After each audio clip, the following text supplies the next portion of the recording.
Hello guys, Brad here again, and I thought it'd be kind of fun and nice to do a little tribute video for Kerosene today. Like the rest of the community, one of the videos that I watched yesterday was Kerosene's Good Night video. At first I thought he was just saying good night, I'm tired, good night. But no, actually, he wasn't saying good night in that regards. He was saying good night as far as his whole YouTube channel goes. He wants to I think spend most of his fragrance time working on new fragrances or keeping up the production of his older fragrances.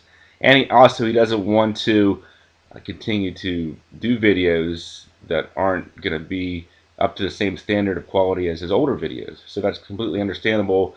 It's hard to expect anyone to keep doing this forever. Um, I know it seems like some reviewers seem to be in this game for the long haul, but it's hard to expect that to happen for everybody. But yeah, we're all gonna miss Kerosene. Um, I think one of the things about Kerosene is that he was from that generation of reviewers that I really enjoyed. That I think it was like the second generation. They gave us like Dan, Teresa, Guinea, and Kerosene.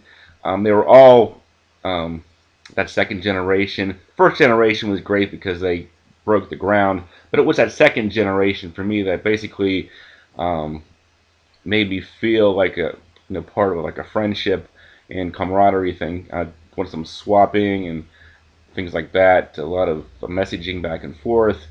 So it was very personal and friendly like that. So that meant a lot to me, especially when I was first getting started and didn't really feel like my channel was very well known. So now that Kerosene is leaving the YouTube reviewing game, I thought it'd be nice to do a little a top 10 list for him here. I'm going to call this list Top 10 Reasons Why It's Hard Not to Love Kerosene. So I came up with 10 items here. Um, and there's probably a lot of other reasons too, but here's 10 that I came up with.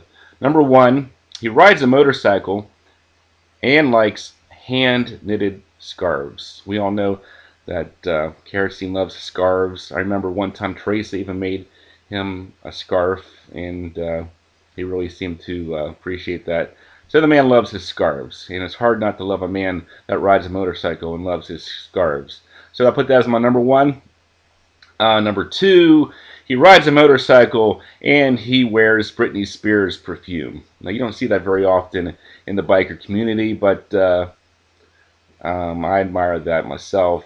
I'm not sure how many people outside the fragrance community would admire that, but as a member of the fragrance community, I think that's pretty cool.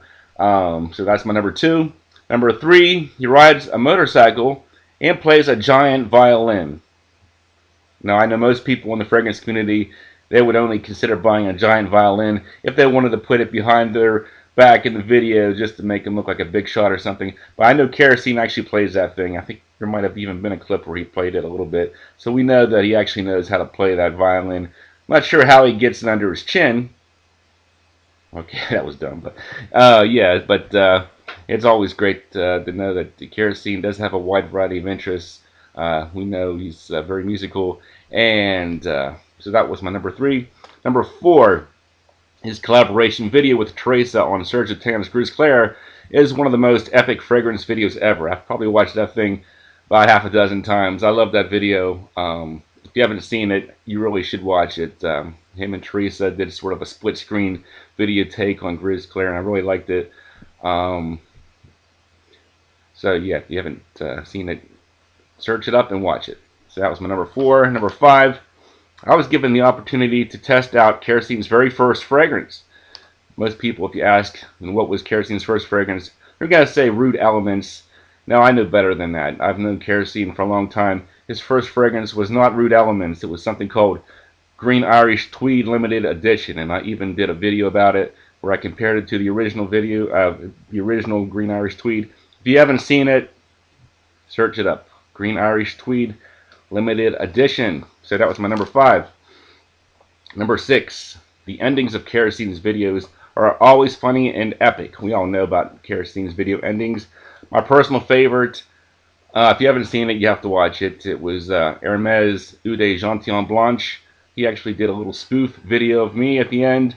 I thought it was pretty funny. And if you like spoof videos, you should watch it because Kerosene doesn't do a lot of spoof videos. So yeah, you're going to want to check that out. It was more like a hidden little thing there, so you may have missed it the first time. Number 7, he has his own flipping fragrance house. You know, so how can you not love a man for doing that? I'm just going to make a fragrance house. Yeah, well, no big deal. A fragrance house, right? So that was my number 7. Number 8, his bottles are personally signed and come with a piece of ribbon. How many bottles do you have in your collection with a piece of ribbon, people? Not many. Get some kerosene fragrances. Change that. And number 9, kerosene is my favorite combustible hydrocarbon. That doesn't really have anything to do with the kerosene reviewer. So I throw that in there. Number 10, kerosene reminds me of Fahrenheit, and Fahrenheit makes me happy. Fahrenheit's a great fragrance, and it is very good. So that was 10 that I came up with. Kerosene, for watching. Good luck with your fragrance house. Hope to see some new things come out, maybe an aquatic or a gourmand. You know how much I like that ISOE Super. Maybe do something with that too. Thanks for watching, guys, and I will talk to you guys soon.